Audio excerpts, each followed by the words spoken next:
संजीवनी अस्पताल बाल एवं शिशु रोग, general surgery, plastic surgery, neuro surgery, नेत्र रोग, फिजियोथेरेपी, स्त्री एवं प्रसूति रोग, हृदय एवं शुगर रोग, हड्डी एवं जोड़ रोग, कार्डियोलॉजी, दंत रोग, इमरजेंसी चिकित्सक सुविधाओं में एक भरोसेमंद नाम है। ICU, NICU, cath lab, hair transplant, private कमरे, urology, CT scan, laparoscopy, accident, trauma, heart attack, जले का इलाज, डायलिसिस की सुविधाएं उपलब्ध हैं। सभी मरीजों को खाना फ्री दिया जाता है। आयुष्मान भारत हरियाणा सरकार और रिटायर्ड फौजी भाइयों के इलाज, इंश्योरेंस और TPA पैनल पर सभी सुविधाएं उपलब्ध। पूछताछ मोबाइल नंबर 7027566691। हमारा जो मकसद है, हमारी विपक्ष के नाते जो हमारा जो दायित्व है, लोगों के जनता के मुद्दों को हम उठाएं और जितना हो सके सरकार को चेताएं और सरकार की बेकायदियों का जिक्र करें, ताकि जनमत ठीक दिशा में तैयार हो, लोकतंत्र मजबूत हो। लोकतंत्र तभी मजबूत होता है जो जनता के हित के मुद्दे, जो जनता के जो कठिनाइयाँ हैं, जनता की जो परेशानियाँ हैं, जिस प्रकार से सरकार की गलत नीतियों की और गलत नीयत की, गलत सोच के हिसाब से जो सारी जो जनता परेशान है, चाहे कोई भी वर्ग हो, चाहे किसान है, आपको पता है पिछले 8 महीनों के करीब से वहाँ पे दिल्ली बॉर्डर पर बैठे हुए हैं, और चाहे वो कर्मचारी वर्ग है, चाहे मजदूर है, चाहे व्यापारी वर्ग है, छोटे किसान दुकानदार हैं, छोटे कारखानेदार हैं, सभी का जो भी देखा जाए, क्योंकि अर्थव्यवस्था जो चौपट हो चुकी है देश की, प्रदेश की जो अर्थव्यवस्था है, सबसे बड़ी तो रीढ़ की हड्डी वही रीढ़ की, क्योंकि उसी पे सारा दारोमदार चलता है। जब बेरोजगारी इतनी हो जाएगी तो इस प्रदेश में तो 30% के करीब बेरोजगारी है, हर तीसरा आदमी बेरोजगार है, और कुछ अंडर एम्प्लॉयमेंट भी है, मतलब जिसको जो एलिजिबल है जिस काम को करने के, उसको वो काम नहीं मिला, छोटा मोटा काम करके अपना गुजर बसर कर रहा है। और सरकार का दावा आता रहा है, आप काफ़ी दिनों से आप देख रहे हैं कि ईज ऑफ डूइंग बिजनेस में हमने बहुत अच्छे काम कर लिए हैं, और हमने पिछले दिनों 2016 मार्च में एक समिट किया था जिसमें देश विदेश के बहुत बड़े बड़े इन्वेस्टर को बुलाया गया था। सैकड़ों करोड़ का खर्चा सरकार ने किया था। उस टाइम ये दावा किया गया था 6.5 लाख करोड़ के MOU साइन हो गए हैं, और लाखों की संख्या में नए उद्योग आएंगे, नए लाखों को रोजगार मिलेगा। प्रदेश के नौजवानों को रोजगार की कोई समस्या नहीं रहेगी, और उनको भी आज 5 साल से करीब समय हो गया, अभी तक तो कोई लंबी चौड़ी इन्वेस्टमेंट की कोई जिक्र नहीं आया। पिछले दिनों एक डिबेट में भाजपा के प्रवक्ता ने ये बताया था कि जब पूछा गया तो 8,500 करोड़ की सिर्फ इन्वेस्टमेंट आई है। 6.5 लाख करोड़ के जो MOU साइन किए गए थे, इसका मतलब एक झूठा सपना दिखाया गया था प्रदेश के नौजवानों के लिए। तो कुछ नहीं हुआ, क्योंकि ऐसी नीतियाँ नहीं रही इनकी। जो ईज ऑफ डूइंग की बिजनेस की बात करते हैं, यहाँ से तो उद्योग पलायन कर रहे, बहुत सारे उद्योग चले गए। कोई पिछले दिनों मारुति का भी सुना था, वो माइग्रेट कर रही है यहाँ से, और उसके बाद कई क्लैरिफिकेशन तो दी भाई नहीं ऐसा नहीं होगा, वैसा नहीं होगा, लेकिन हकीकत क्या है, बहुत सारे रोजगार कारखाने बंद हो चुके हैं। कारण आपको सबको पता है, डिमांड नहीं है। डिमांड क्यों नहीं है? अनएम्प्लॉयमेंट है। अनएम्प्लॉयमेंट जब तक रहेगी, बेरोजगारी रहेगी, लोगों के हाथ में परचेजिंग पावर नहीं है, तो उद्योग धंधे बंद होंगे। यही कारण है, और तो क्या कारण है? क्यों?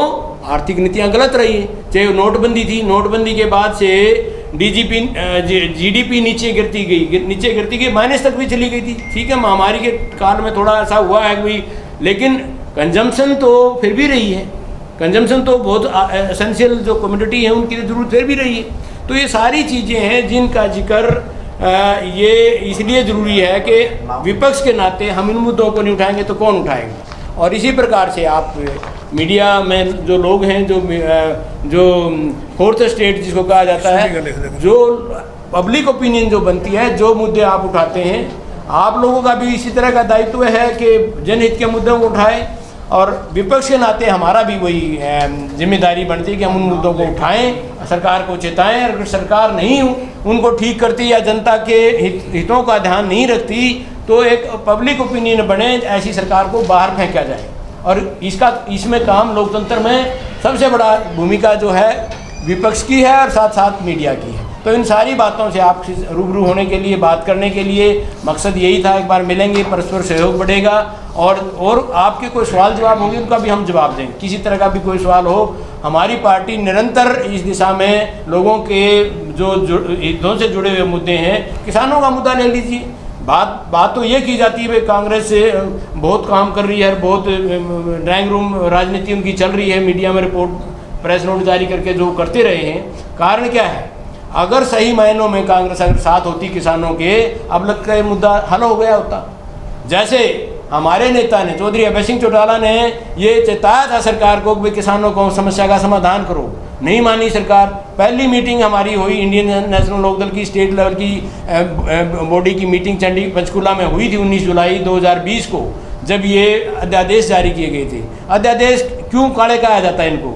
जब सारा दुनिया महामारी की चपेट में था, ये अध्यादेश लेके आएगा। अध्यादेश जब लेके आए जाते हैं जब बहुत कोई इमरजेंसी लगी और पार्लियामेंट सेशन में नहीं है, इसलिए भाई बहुत मजबूरी है, और जब ये 3 काले कानून थोपे गए और उसके बाद पार्लियामेंट में जब गया पास होने लगा, कोई लंबी चौड़ी डिबेट का टाइम नहीं मिला। राज्यसभा में तो डिवीज़न की डिमांड की गई थी। डिवीज़न जब की डिमांड होती है राज्यसभा में, वो मुद्दा वॉइस वोट से नहीं पास होता वो बिल, और जल्दी में शोर शराबे में कर दिया। सेलेक्ट कमेटी में जाना था, बहुत सारी चीज़ें हैं, वो तो मीडिया में आप लोग सब जानते हैं। कहने का भाव ये है, काला इसीलिए है कि इतनी जल्दी करके किया। जो स्टेक होल्डर, कोई भी कानून बनता है लोकतंत्र में, जो स्टेक होल्डर होते हैं उनसे कंसल्ट किया जाता है, उनसे बातचीत की जाती है, चाहे वो सरकार के तरफ से एक्सपर्ट लोग हैं, चाहे ये कृषि के वैज्ञानिक हैं या किसान हैं, किसी से कोई इस तरह की कोई चर्चा नहीं हुई। चुपके कर गया, सिर्फ कुछ औद्योगिक घरानों को खुश करने के लिए या उनके मंसूबों को बढ़ावा देने के लिए ये कुछ हुआ है। और किसान इतने दिनों से परेशानी में है। पहले ये कहा गया था कि जब सरकार आएगी भाजपा की, और ये पहली कलम से जो स्वामीनाथन की रिपोर्ट है वो लागू करेंगे, और उनको C2 के फार्मूले के मुताबिक लाभकारी मूल्य किसानों को दिया जाएगा, जो उनकी कॉस्ट होगी उसके बाद 50% दिया। इनकी तो कॉस्ट भी पूरी नहीं होती, कुछ दिया ही नहीं, बस झूठा दावा किया गया कि हमने लागू कर दी। ये सारी चीज़ें हैं जो मीडिया को और हमने मिलके इनको जनता के मुद्दों को उठाना है, ताकि कम से कम सरकार पे ये लगे कि भी हाँ लोग जागरूक हैं, लोग इस बात को समझते हैं, उनको मूर्ख नहीं बनाया जा सकता, दबाया नहीं जा सकता। तरह तरह के बहानों से किसान आंदोलन को तोड़ने की कोशिश की गई। यहाँ तक कि माननीय सुप्रीम कोर्ट ने भी ये माना कि इनका लोकतांत्रिक हक है, किसानों को ये शांतिपूर्वक आंदोलन करने का हक है, और उसी आंदोलन को हमारी पार्टी बार बार हर तरह से उनको सपोर्ट करती रही, चाहे बॉर्डर पे जाके, चाहे बाहर, चाहे फील्ड में, हर तरह से। और जब वक्त आया, हमारे नेता ने रिजाइन दिया, जब चेताया था कि मैं 26 तारीख तक नहीं माने तो मैं रिजाइन दूंगा, रिजाइन दिया, और अब उनको पूरी तरह से हमारी पार्टी सपोर्ट करी। कारण कोई भी जो जनता से जुड़ा हुआ मुद्दा है, चाहे व्यापारियों का है, जो कर्मचारियों का है, तो किसी तरह का भी है जो जनहित का मुद्दा है, हम उसको जताते हैं। और सरकार को जागना चाहिए, सरकार को समझना चाहिए, बिना मतलब ने किसानों को ज़्यादा बिना तंग किए इसको जल्दी से इसका समाधान करना चाहिए। ये सारी बातें हैं जिनकी बातों को लेके हम आपसे रूबरू होने के लिए मकसद था हमारा आने का।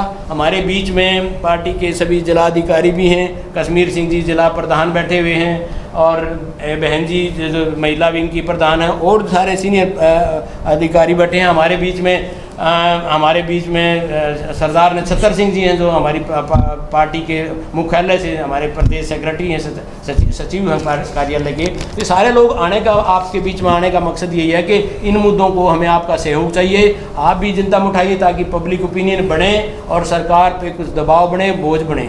कांग्रेस का कुछ नहीं, कांग्रेस तो एक बी टीम की तरह काम करेगी। अगर कांग्रेस करती, जब ये पार्लियामेंट में बिल पास होता, रिजाइन देते वो। ऐसा इतना क्योंकि वो मिली हुई है, क्योंकि 2012-13 में उन्होंने खुद ये कानून बनाया था, और कहने के लिए अब ये बात करते हैं कि हम सिर्फ हम किसानों के साथ हैं। और अगर इसमें थोड़ा सा भी कुछ बात होता, जब चौधरी अभय सिंह ने विधानसभा में मुद्दा उठाया था, वो वॉकआउट ना करते। इन्होंने पूरी डिबेट में हिस्सा लिया, उन मुद्दों को उठाया, उजागर किया, क्योंकि अकेले विधायक थे, इसलिए सरकार ने उसको ज़्यादा दबाव नहीं। अगर कांग्रेस भी इस तरह से करती, उस टाइम वॉकआउट ना करती, चर्चा में हिस्सा लेती, दबाव बनता, कुछ न कुछ प्रदेश सरकार पर प्रेशर बनता, ये भी वहाँ तक जाते, दिल्ली तक कोशिश करते हुए ये ठीक नहीं है, ये उस टाइम तो वॉकआउट करके दूसरी बार जब सेशन आया, दूसरी बार इन अविश्वास का प्रस्ताव लेके आए, जबकि इनके पास बहुमत नहीं था। बहुमत नहीं था, इसका मतलब उनको लीज ऑफ लाइफ देनी थी सरकार को। सरकार की हालत उस टाइम बहुत पतली थी। कुछ जो गठबंधन पार्टी के या कुछ इनकी पार्टी के वो इधर उधर भाग रहे थे, काफ़ी रिजाइन देने की कोशिश कर रहे थे, आ रहे थे मुद्दों पे आ रहे थे, लेकिन इनको लीज ऑफ लाइफ मिला। वो प्रस्ताव गिरना ही था। प्रस्ताव गिरने के बाद 6 महीने का इनको कन्फर्म हो गया कोई सरकार नहीं टूटेगी, इस करके ये सिर्फ उनको समर्थन करने के लिए सरकार को इसलिए ये मिले हुए हैं। ये बार बार ये बात आती है, लेकिन ग्राउंड पर जाके या अखबारों में ये अपने बयान देते रहते हैं, हम किसानों का समर्थन है, और यही वजह है सरकार नहीं झुकी। अदरवाइज अब तक इस पर दबाव बनता तो सारी बातें आप लोगों के बीच में करने का मकसद था, आप लोगों से रूबरू होने का मकसद था। अब बराबर आपसे मिलते रहेंगे और आपसे ये सहयोग है कि हमारा जो भी प्रोग्राम कार्यक्रम है जो जनता के हित के मुद्दों को उठाते हैं, आप मेहरबानी करके हमारा इसमें सहयोग दीजिए। और लोकतंत्र को मजबूत करने का सबसे बड़ा रास्ता यही है कि विपक्ष और मीडिया साथ मिलकर काम करें, ताकि जो जनता का हित है सर्वोपरि हो और लोकतंत्र भी मजबूत हो। और पत्रकारिता ਨਾਲ जुड़े श्री दत्ता जी पहुंचे, मैं इन्हों का बहुत बहुत स्वागत करना। और उन्होंने नाल डॉक्टर सतबीर जी सैनी प्रवक्ता ने पार्टी के, वो भी इतने पहुंचे, मैं बहुत स्वागत करदा। साढ़े बड़े भाई सरदार नछत्तर सिंह जी वो भी इतने पहुंचे, उन्होंने बहुत बहुत स्वागत करते हैं। बाकी तुसी परिवार के मैंबर हो, तुहाडा भी सारे का इतने बहुत बहुत स्वागत करते हैं। जितों तक तुसी एक क्वेश्चन पूछा सीगा जो पिछे पेपर लीक होया, पेपर हुण तक 28 पेपर लीक होया, बहुत माड़ी गल आ। और साडी पार्टी दे भी ISO यूनिट जिहड़ा वो सोमवार DC साहब नूं विज्ञापन देवेगा इसे मसले ते कि पेपर दे विच की है कि अभय सिंह जी का भी बयान आया बहुत वधिया कि पेपर लीक हो गया। लीक होया, जिसने पेपर खरीदा उसते परचा दर्ज है, और जिन्होंने पेपर वो वंडिया, जिन्होंने पेपर के पैसे ले या पेपर जिन्हें लीक किया उसने क्लीन किया। साड़ी यही डिमांड आ कि उस दिन DC नूं विज्ञापन देंगे कि उन्होंने आदमियों के खिलाफ भी परचा दर्ज होवे।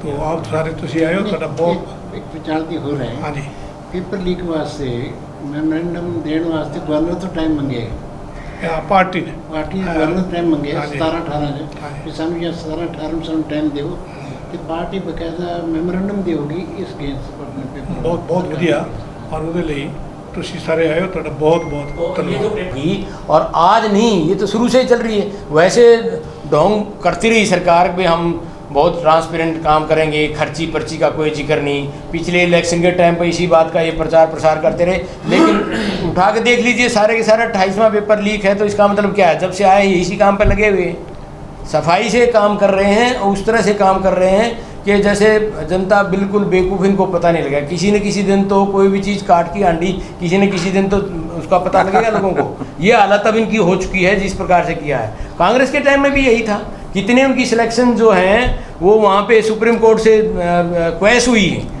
इंडियन नेशनल लोक दल एक ऐसी पार्टी थी जिसका कोई भी सिलेक्शन क्वैश नहीं हुई। जो जिस पार्टी के जिस षड्यंत्र के चौधरी ओम प्रकाश चौटाला ने सज़ा काटनी पड़ी, ये सिर्फ कांग्रेस का षड्यंत्र था। सिलेक्शन में कोई उसमें कमी नहीं थी। अगर सिलेक्शन कमी होती तो उस टाइम वो सिलेक्शन क्वैश होती। आज वो जो टीचर लगे हुए थे, आज वो 2-2 प्रमोशन ले चुके हैं। तो कहीं पे भी सिलेक्शन में किसी प्रकार की कोई बात नहीं, वो एक षड्यंत्र था। बाद में इनका नाम जोड़ा गया और CBI जैसे जिस तरह से काम करती है, जिस तरह से इनका तंत्र काम करता है, उसके शिकार हुए। बाकी जो अदरवाइज भी कांग्रेस और भाजपा ये बिल्कुल हर चीज़ मिलकर काम कर रहे हैं। वही चीज़ नहीं उठाते जो भाजपा के बड़े मुद्दे हैं, उनको कोई नहीं उठाते। इसका कारण यही है कि इनका एक अंदर से एक का है। प्रमोद जी, मैं सिर्फ एक बताओ ना सर, बताओ आपने। ये जो जितने भी पेपर लीक हुए हैं, इसके पीछे एक ही साजिश है कि और जितनी भी आगे सिलेक्शन होगी, जो बड़ी होगी या छोटी होगी, वो विदाउट पेपर हो। सरकार का ऐसी मंशा है। भजन लाल जी ने भी ऐसे किया था। भजन लाल ने 32 के करीब उस टाइम पे जज रखे थे, वो विदाउट मतलब रिटर्न, विदाउट रिटर्न जो उसने जज रखे। ये भी ये चाहते हैं कि ऐसे बदनाम हो जाए, बदनाम है लोग कहने में पेपर की ज़रूरत नहीं है कि आने वाली सिलेक्शन जी है वो सिर्फ इंटरव्यू पे हो जाए और अपनी मर्जी के जो है ना लड़के वो ये लगा लें। ये इनकी मंशा है। तो आप इसको ज़्यादा से ज़्यादा हटाना चाहिए आपको, क्योंकि आप बच्चे तो हर के साझे हैं और उसमें इतना नुकसान हुआ है जो पूछो उनसे। कई के पास तो किराया भी नहीं होता। तो आज ख़त्म करने से पहले आज कल मतलब 75 वर्ष देश की आज़ादी को पूरे हो जाएंगे। Tomorrow is the very big day for our country, हमारे देश के लिए कि 1947 में मैं अपनी पार्टी की तरफ से, इस ज़िले के इंटायर सिस्टम की तरफ से ज़िला वासियों को मुबारकबाद देते हैं और दुआ करते हैं कि सब कुशल मंगल रहे। और आपको एक मेरी रिक्वेस्ट भी है, कोरोना से बच जाओ। वही नॉर्म अडॉप्ट करो जो बेसिकली नॉर्म WHO ने लिख के दिए हैं, हैंड वॉश, डिस्टेंसिंग, जहाँ जहाँ बच सको और बच्चों को दूर रखो। इन्हीं शब्दों से आप सबको हमारा नमस्कार।